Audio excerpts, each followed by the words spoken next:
Hello বন্ধুরা, আশা করি সবাই ভালো আছেন এবং সুস্থ আছেন। রোজের রান্নায় আপনাদের সবাইকে স্বাগত। আজকে নিয়ে চলে এসেছি ঝিঙে আলু পোস্ত। এই রেসিপিটি যদি আপনাদের ভালো লেগে থাকে তাহলে অবশ্যই লাইক, শেয়ার, কমেন্ট করবেন। আর নতুন বন্ধুরা সাবস্ক্রাইব করে পাশে রাখা বেল আইকনটা অন করে দেবেন, যাতে যে কোনো রেসিপি নোটিফিকেশান আপনাদের কাছে চটজলদি পৌঁছে যায়। রেসিপিতে যাওয়া যাক। ঝিঙে আলু পোস্ত করতে লাগছে আমার 250 গ্রাম আলু, 750 গ্রাম ঝিঙে, একটি টমেটো, কয়েকটি কাঁচা লঙ্কা ঝালের জন্য নিয়েছি। সমস্ত সবজি কেটে নিয়েছি। একটি বাটিতে আমি 2 টেবিল চামচ মতো পোস্ত নিয়ে নিচ্ছি।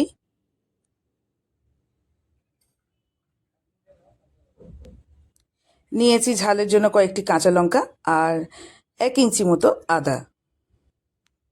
সমস্ত এই মশলাটা আমি পেস্ট করার আগে একটু জল দিয়ে মিক্সিতে ভিজিয়ে রাখবো। তারপর এটার একটা পেস্ট তৈরি করে নেব। খুব বেশি মিহি পেস্ট আমি তৈরি করিনি, একটু দানা দানা রয়েছে। পোস্ত তরকারিতে এইরকম দানা দানা মতোই পোস্তর পেস্টটা তৈরি করবেন। খুব বেশি মিহি পেস্ট তৈরি করলে পোস্তর তরকারিটা খেতেও ভালো লাগে না আর দেখতেও ভালো লাগে না। কড়াই বসিয়ে দিয়েছি। 1 টেবিল চামচ সর্ষের তেল দিয়ে দিলাম। এতে 1/2 চা চামচ 5 ফোড়ন দিলাম। ফোড়নের সুগন্ধ বের হতে আমি এতে কেটে রাখা আলুগুলো দিয়ে দিচ্ছি। যেহেতু আলু সেদ্ধ হতে একটু দেরি লাগে আর ঝিঙে খুব তাড়াতাড়ি সেদ্ধ হয়ে যায়, তাই আলুগুলো একটু লাল লাল করে ভেজে নেব, তাতে আলুগুলো একটু সেদ্ধ হয়ে যাবে। তারপর আমি এতে কেটে রাখা ঝিঙেগুলো অ্যাড করব।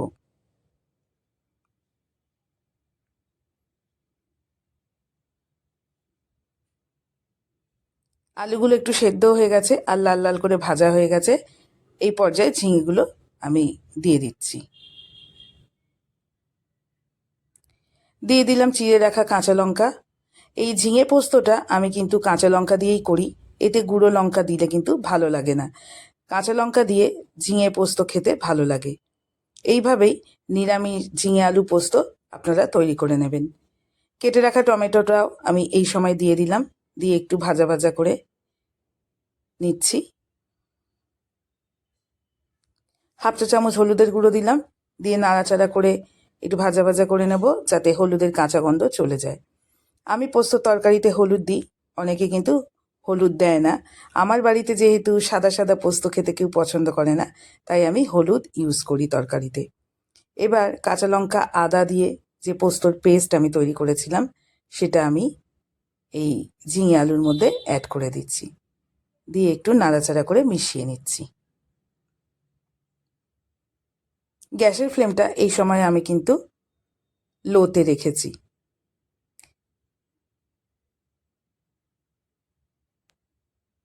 দিয়ে দিলাম স্বাদ মতো লবণ। ভালোভাবে লবণটা আমি নাড়াচাড়া করে মিশিয়ে দিচ্ছি তরকারির মধ্যে।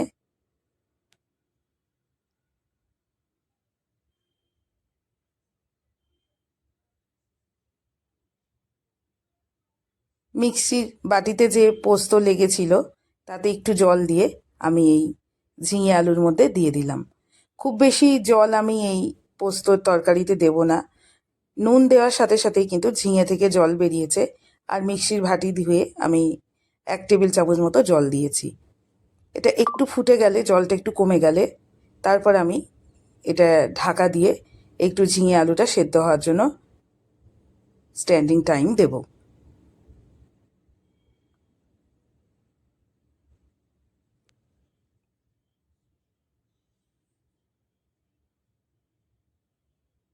এই সময় গ্যাসের ফ্লেমটা আমি একদম লোতেই রেখেছি।